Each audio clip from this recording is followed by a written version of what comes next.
आप जो ये सवाल बोर्ड पर देख रहे हैं ये मीनार से रिलेटेड सवाल है, यानी आप इसको इंग्लिश में बोल सकते हैं हाइट एंड डिस्टेंस का सवाल। देखिए ऐसा प्रश्न आपको जो है 5 मार्क में अवश्य ऐसा क्वेश्चन हर एक बार बोर्ड एग्जाम में रहेगा। तो लेकिन इसमें होता है कि थोड़ा डिजिट्स इधर उधर हो जाता है लेकिन सवाल सेम ही रहता है। तो यहां से देखिए सबसे पहले यहां मीनार में हम जानेंगे कि उन्नयन कोण और अवनमन कोण, उन्नयन कोण और अवनमन कोण। देखिए अगर आप कहीं पर अगर चढ़ जाते हैं किसी ऊंचाई पर, अगर किसी ऊंचाई पर अगर चढ़ जाते हैं तो क्या हो जाता है, वो ऊंचाई से नीचे की ओर देखिएगा तो क्या हो जाएगा, वो अवनमन कोण हो जाएगा। अगर आप ऊपर चढ़ के नीचे की ओर अगर देखिएगा तो क्या हो जाएगा, वो उन्नयन कोण हो जाएगा। तो मेरे पास सवाल में जैसा सिचुएशन है कि दोनों उन्नयन कोण ही है, एक उन्नयन कोण 60 डिग्री है, दूसरा उन्नयन कोण 30 डिग्री है। तो हम आज देखिए सवाल को पढ़ के आप लोगों को सुनाते हैं कि एक व्यक्ति जो नदी के एक किनारे पर खड़ा है और नदी के दूसरे किनारे पर स्थित एक पेड़ के शिखर का उन्नयन कोण 60 डिग्री का है। किनारा 2 गो है, ध्यान रखिएगा। पता है कि जब वह व्यक्ति किनारे से 36 मीटर पीछे हट जाता है वह उन्नयन कोण 30 डिग्री का हो जाता है। तो पेड़ का ऊंचाई तथा चौड़ाई, नदी का चौड़ाई बोल रहा है ज्ञात करने के लिए।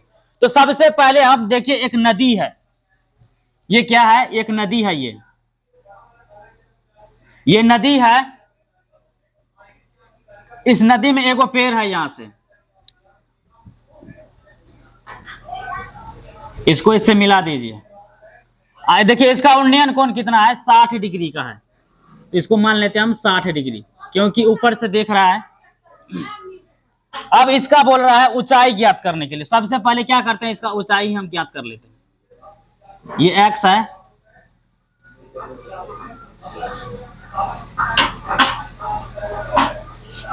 पहले जैसे जैसे सिचुएशन है पहले 60 डिग्री वाला को हल करके दिखाते हैं, फिर उसके बाद आगे चलेंगे।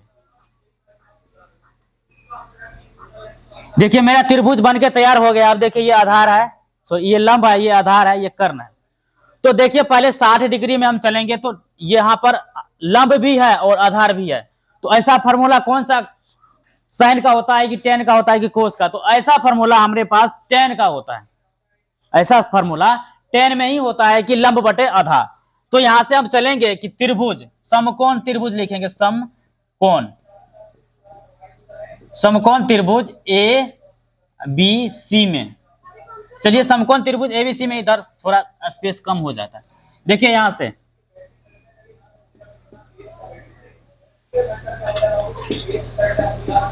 समकोण त्रिभुज ए बी सी में, तो यहां पर क्या है, इसका उन्नयन कोण 60 डिग्री का है। तो टेन बराबर क्या हो जाएगा, 60 डिग्री।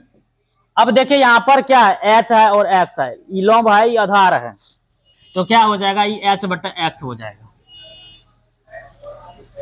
टेन 60 का मान कितना होता है, √3 होता है, और एच बराबर एच बटा एक्स है। इसके बट्टे में नहीं कुछ हो तो 1 डाल दीजिए और तिर्यक गुना कर दीजिए, तो क्या हो जाएगा, एच बराबर √3x हो जाएगा। ये मेरा पहला इक्वेशन हो गया। अब देखिए इसी तरह से क्या करते हैं, समकोण त्रिभुज अब करते हैं कि देखिए एक उन्नयन कोण वाला काम खत्म हो गया। अब देखिए यहां से क्या 36 मीटर पीछे हट रहा है, तो क्या करते हैं, यहां से पीछे हटा देते हैं इसको। यहां से देखिए पीछे हट गया है, अब इसको इससे मिला देते हैं, मिला दिए। अब मिलाने के बाद इसका क्या कह रहा है, ये 36 मीटर का है। चलिए 36 मीटर बना दिया इसको। अब इसको हम डी मान लेते हैं, चलिए डी। अब देखिए इसका, अब जो हम नया त्रिभुज आप लोगों के बीच बना है, अब इसका निकालना है। तो क्या हो जाएगा, तभी था ये बी से लेकर बी से सी तक का एक्स था माने थे, और यहाँ पे जो है 36 आ गया, डी का बी और 36 हो गया। तो ये अब पूरा का निकालना पड़ेगा। तो हम क्या करते हैं, 36 में क्या करते हैं, एक्स को जोड़ देते हैं। चलिए जोड़ दिया एक्स को। अब देखिए मेरे डीसी बराबर क्या हो गया, 36 प्लस एक्स, और एच का ये क्या है, ये लंब है, ये आधार हो गया। अब देखिए अगर समकोण त्रिभुज डी ए सी में, देखिए इस दोनों में चलेंगे, डी ए सी में चलेंगे तो क्या हो जाएगा कि इसमें कितना डिग्री का कोण है, 30 डिग्री का है। यहां पर ध्यान दीजिएगा, उन्नयन कोण कितना डिग्री का है, 30 डिग्री का, क्योंकि यहाँ पर ऊपर में है ये बंदा, यहां से देख रहा है नीचे, तो अगर जो नीचे से ऊपर से नीचे की ओर देखेगा तो क्या हो जाएगा, वो उन्नयन कोण हो जाएगा।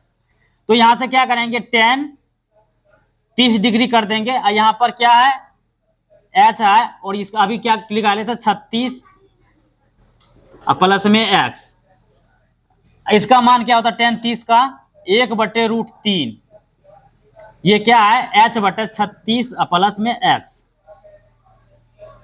अब इसको गुना कीजिएगा तो क्या होगा, √3h बराबर 36 प्लस में एक्स, 36 प्लस में एक्स हो गया।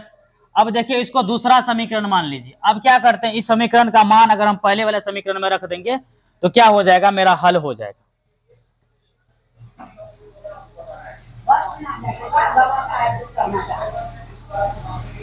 तो क्या करेंगे, समीकरण 1 में h का मान रखने पर, h का मान रखने पर, चलिए मान रखिए समीकरण 1 में। तो समीकरण 1 हमारे पास क्या है, समीकरण देखिए h बराबर क्या है, √3x, h बराबर √3x है, ये पहला समीकरण। अब देखिए h का मान अगर हम रखते हैं तो क्या है, यहां पर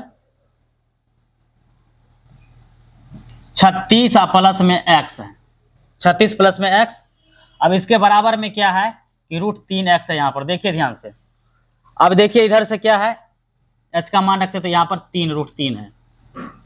अब देखिए यहां से क्या होगा, 36 प्लस में x, इधर गुना कीजिएगा तो क्या होगा, ये 3x हो जाएगा। अब दोनों में से घटाइए तो क्या हो जाएगा, ये 2x हो जाएगा बराबर में 36, यानी आपको जो प्योर आंसर आएगा क्या होगा, वो 2x बराबर 36, और 2 को 36 से अगर काटिएगा तो क्या होगा 18, यानी इसका चौड़ाई जो निकला है वो 18 है।